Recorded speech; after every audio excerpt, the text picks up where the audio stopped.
موقر و معظم و محترم سامعین کرام و سامعات کرام، السلام علیکم ورحمۃ اللہ تعالی وبرکاتہ۔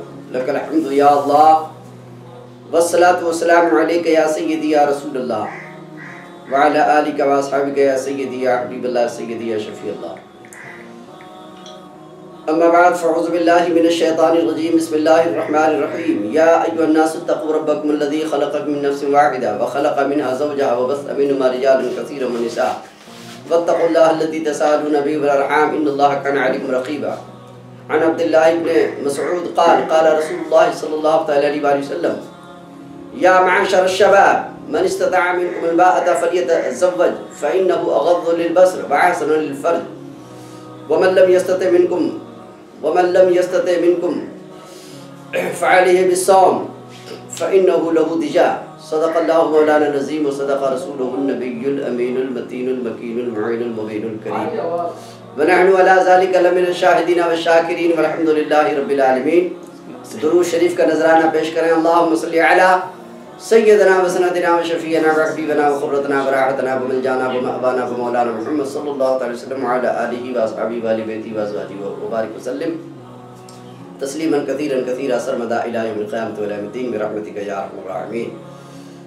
لگے جو مزدور شاہ ایسا، لگے جو مزدور شاہ ایسا، نہ دھن نہ دولت سربراہ ایسا، لگے جو مزدور شاہ ایسا، نہ دھن نہ دولت سربراہ ایسا، عرش نشیں کا زمین پہ گھر ہے، عرش نشیں کا زمین پہ گھر ہے، میرا پیغمبر عظیم تر ہے۔ حضرات، آج کا موضوع سخن ہے نکاح کے تعلق سے فرامین ربی اور فرمان رسول اللہ صلی اللہ علیہ وآلہ وسلم کی روشنی میں کچھ عرض و معروضات پیش کیے جائیں، آپ حضرات بغور سماعت کریں۔ جس نکاح کو آج پوری دنیا کے انسانوں نے بالکل معمولی اور حقیر سمجھا ہے، سب سے پہلے نکاح کو سمجھیے کہ یہ ہے کیا چیز۔ اس لیے اکثر و بیشتر میں یہی کہتا ہوں کہ نکاح امر الہی ہے، گویا کہ فرائض الہی میں سے کسی ایک فرض کے ادا کرنے کا نام نکاح ہے۔ اسی لیے نکاح کو کوئی معمولی نہ سمجھے، بلکہ یہ غیر معمولی عمل ہے جس کو ہم نکاح کہتے ہیں، وہی عبادت ہے۔ اللہ جل شانہ عما نوالہ و تم احسانہ نے چوتھے پارے میں ارشاد فرمایا ہے، یا ایھا الناس، اے لوگو، اتقوا ربکم الذی خلقکم من نفس واحدہ، ڈرو تم اپنے اس رب سے جس نے تمہیں ایک جان سے پیدا کیا، یعنی حضرت آدم و حوا علیہم السلام۔ پہلے حضرت آدم کو پیدا کیا، اگر ایک جان سے مراد یہی ہو تو حضرت آدم، اور پھر حضرت آدم کی بائیں پسلی سے حضرت اما حوا علیہ السلام کی پیدائش بھی۔ اللہ کہتا ہے اتقوا ربکم، ڈرو تم اپنے اس رب سے، الذی خلقکم من نفس واحدہ، جس نے تمہیں ایک جان سے پیدا کیا، وخلق منہا زوجہا، اور پیدا کیا اس سے منہما رجالا کثیرا ونساء، بہت سی عورتیں اور بہت سے مردوں کو اللہ نے پیدا فرمایا۔ واتقوا اللہ الذی، اور اس اللہ سے ڈرو، تساءلون بہ، جس کے نام پر تم لوگوں سے مانگتے ہو۔ تو یہاں سے کئی عقدہ کشائی ہوتی ہے، کئی باتوں کی عقدہ کشائی ہو رہی ہے کہ غیر اللہ سے مانگنا اگر حرام ہوتا تو اللہ جل شانہ عما نوالہ و تم احسانہ یہ نہیں کہتا واتقوا اللہ الذی، یعنی اس اللہ سے ڈرو، تساءلون بہ، جس کے نام پر تم مانگتے ہو۔ مثلا آج اگر کوئی اہل سنت والجماعت کے لوگ ہیں، کچھ کہتے ہیں یا خواجہ ہمیں اولاد عطا کر، تو یہ گویا کہ اللہ کے نام کا واسطہ دے کر کے کہتے ہیں، اور یہ اللہ کے نزدیک بھی عند اللہ جائز ہے۔ عند الناس کچھ لوگ، عند الناس بھی نہیں بلکہ کچھ لوگ اور کچھ یعنی مذہب والے، کچھ عقائد بد والے یہ کہتے ہیں غیر اللہ سے مانگنا حرام ہے۔ ان لوگوں سے بالخصوص میری گزارش ہے کہ اس آیت کریمہ کی جو تفسیر ہے اس کا آپ خصوصی مطالعہ کریں۔ بہرحال والارحام، اور اللہ کہتا ہے رشتوں کا لحاظ رکھو، نکاح وغیرہ میں رشتے کا بھی لحاظ رکھو۔ ان اللہ کان علیکم رقیبا، بے شک اللہ تمہارا نگہبان ہے، بے شک اللہ تمہیں دیکھ رہا ہے۔ تو گویا کہ اللہ جل شانہ عما نوالہ نے ہمیں اس آیت کریمہ سے ہمیں ایک تعلیم یہ دی کہ ہم نے تمہیں ایک جان سے پیدا کیا۔ دوسری تعلیم یہ دی کہ ایک مرد اور ایک عورت سے پوری دنیا میں مرد اور عورتیں پھیل گئے. اور کیا ہے، اللہ نے تیسری تعلیم ہمیں یہ عطا فرمایا کہ غیر اللہ سے جو تم مانگتے ہو اللہ کا واسطہ دے کر کے یہ جائز ہے. اللہ تمہارا نگہبان ہے، اللہ تمہیں دیکھ رہا ہے. اور فرمان ربی دوسری آیت میں یہ ہے کہ فَانْكِحُوا مَا طَابَ لَكُم مِّنَ النِّسَاءِ، بس تم لوگ نکاح کرو، شادی کرو، مَا طَابَ لَكُم مِّنَ النِّسَاءِ، عورتوں میں سے جو عورتیں تمہیں پسند ہو. مثنیٰ وثلاثہ ورباع، اس کو بہت سے لوگ یعنی جو لوگ عیاش قسم کے لوگ ہوتے ہیں اس کو دلائل بناتے ہیں کہ بھئی دیکھیے اسلام نے 2 شادی 3 شادی 4 شادی کو جائز رکھا ہے. یہ ہر ایرے غیرے نتھو خیرے کے لیے نہیں ہے. آپ اس چیز کو پہلے اچھی طریقے سے سمجھیں. یعنی شادی کرنا آسان ہے، شادی نبھانا آسان نہیں ہے. 2 کرنا 3 کرنا 4 کرنا اور یہ سب کے بس کا روگ نہیں ہے.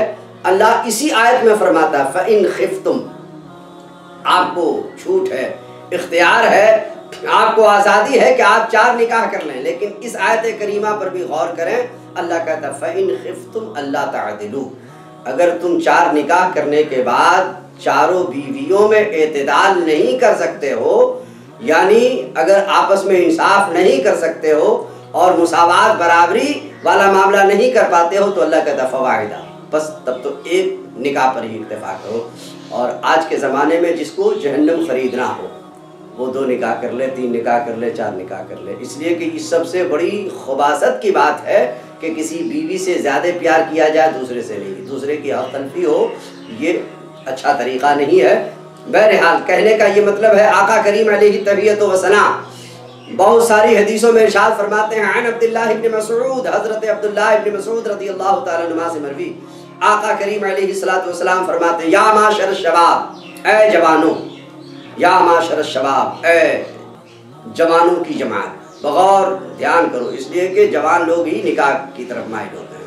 یا معاشر الشباب، اے جوانوں، من استطاع منکم الباءۃ فلیتزوج، اگر تم میں سے کوئی نکاح کی استطاعت رکھے، طاقت و قدرت رکھے، شکتی اور توانائی ہو مہر دینے کا، بیوی کو نان دینے کا، نفقہ دینے کا، اور اس کے لیے الگ ایک خاص یعنی خلوت گاہ جس کو الگ سے یعنی پرسنل اور ذاتی مکان دینے کا اگر تم میں وہ طاقت ہو، من استطاع منکم الباءۃ فلیتزوج، تو ہر اس نوجوان کو چاہیے کہ وہ نکاح کرے.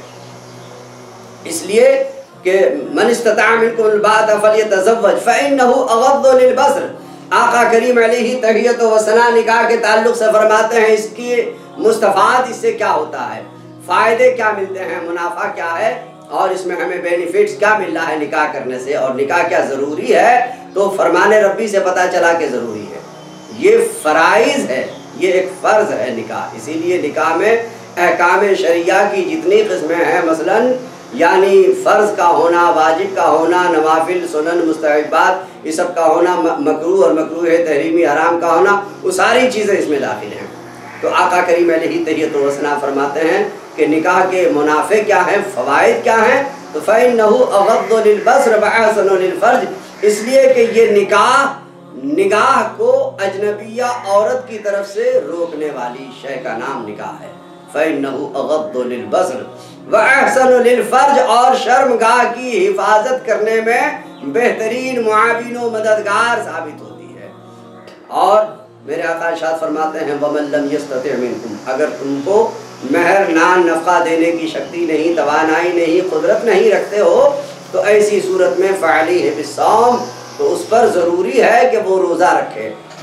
فعلیہ بالصوم، تو اس پر ضروری ہے کہ وہ روزہ رکھے یا اپنے اوپر روزے کو لازم کر لے. روزہ کیوں رکھنے کا حکم فرمایا گیا تو اس کا بھی ریزن آقا کریم علیہ تحیت و ثنا ارشاد فرماتے ہیں کہ فعلیہ بالصوم فإنہ لہ دجا، اس لیے کہ یہ شہوت کو توڑنے والا ہے، نفسانی خواہشات کو روکنے والا ہے. جب آپ روزہ رکھیں گے تو نفسانی خواہشات، جو عورت کی طرف جو دل مائل ہوتا ہے، رغبت بڑھتی ہے اور لوگ ملتفت ہو جاتے ہیں عورت اور لڑکیوں کی جانب. روزے سے گویا کہ شہوانی خواہشات کا خاتمہ ہو جاتا ہے.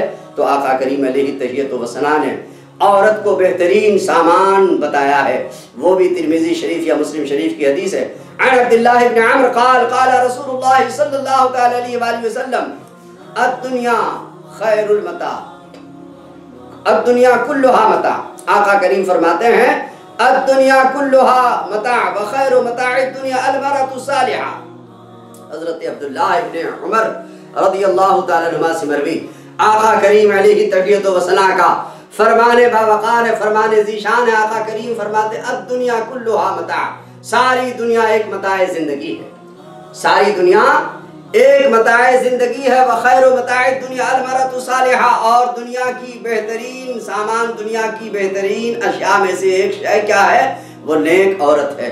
جس کا مقدر اچھا ہو گیا اس کو نیک بیوی مل جائے گی، جس کا مقدر اچھا ہو گیا اس کو اچھا گھر مل جائے گا، جس کا مقدر اچھا ہو گیا اس کو اچھی سواری مل جائے گی۔ اچھی سواری سے مراد کیا ہے؟ کہ یعنی جس کے پاس جو سواری ہو وہ شریر نہ ہو۔ اچھا گھر سے مطلب کیا ہے؟ کہ مسجد کے قریب میں اس کا گھر ہو تاکہ نیکی کے لیے اس کو سہولت مل جائے۔ اور اچھی عورت سے مراد کیا ہے؟ کہ ایمان میں وہ عورت اس کی بیوی دیندار ہو اور ایمان میں معاون و مددگار ہو۔ اس لیے آقا کریم فرماتے ہیں کہ حببا الی من دنیاکم النساء والطیب وجعلت قرۃ عینی فی الصلاۃ، اے لوگو تمہاری دنیا میں سے میرے لیے 3 چیزیں پسند کی گئیں، تمہارے لیے تمہاری دنیا میں سے۔ آقا کریم نے یہ نہیں فرمایا کہ میری دنیا میں سے، بلکہ کیا کہا؟ تمہاری دنیا میں سے۔ حببا پسند کیا گیا، الیہ مجھے، یعنی پسند کروایا گیا مجھے، یا مجھے پسند کی گئی تمہاری دنیا میں سے 3 چیزیں میرے لیے پسند کی گئی۔ وہ کیا ہے؟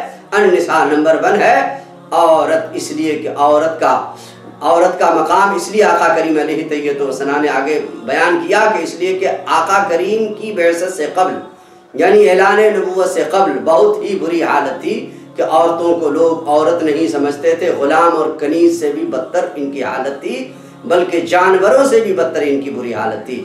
بہرحال آقا کریم علیہ تحیت و ثنا کی وہ ذات کریمہ ہے کہ آج عورت کو بہترین مقام اگر عطا کیا ہے تو وہ میرے آقا کی ذات گرامی ہے۔ اس لیے کہا کہ النساء، یہ عورت کو بچہ پیدا کرنے کی مشین نہ سمجھو، یہ عورت مخدومہ بھی ہے، عورت خادمہ بھی ہے۔ جب بیوی کی شکل میں ہوتی ہے تو یہ خادمہ ہے اپنے شوہر کی، اور مخدومہ کب ہوتی ہے؟ جبکہ وہ ماں کی شکل میں ہو جاتی ہے۔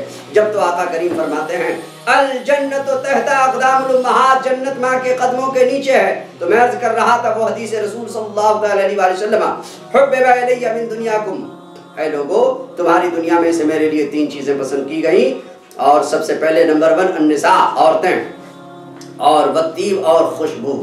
اس لیے جب خوشبو لگایا جائے تب آقا کریم علیہ تحیت و ثنا پر محبت و اخلاص کے ساتھ مدینہ طیبہ کی جانب لو لگاتے ہوئے درود شریف کثرت سے پڑھے، درود شریف کثرت سے پڑھے۔ والطیب، اور خوشبو میرے لیے تمہاری دنیا میں سے پسند کیا گیا۔ وجعلت قرۃ عینی فی الصلاۃ، اور میری آنکھوں کی ٹھنڈک نماز میں رکھی گئی ہے، میری آنکھوں کی ٹھنڈک نماز میں رکھی گئی ہے۔ اسی لیے تو اکثر و بیشتر میں یہی کہتا ہوں، رنگ چمن پسند نہ پھولوں کی بو پسند، رنگ چمن پسند نہ پھولوں کی بو پسند، ہم کو ہے وہ پسند جسے آئے تو پسند، سر سے لے کر پاؤں تک تنویر ہی تنویر ہے، جیسے منہ سے بولتا قرآن وہ ایک تفسیر ہے۔ سوچتی ہے دنیا مصطفیٰ کو دیکھ کر، سوچتی ہے دنیا مصطفیٰ کو دیکھ کر وہ مصور کیسا ہوگا جس کی یہ تصویر ہے۔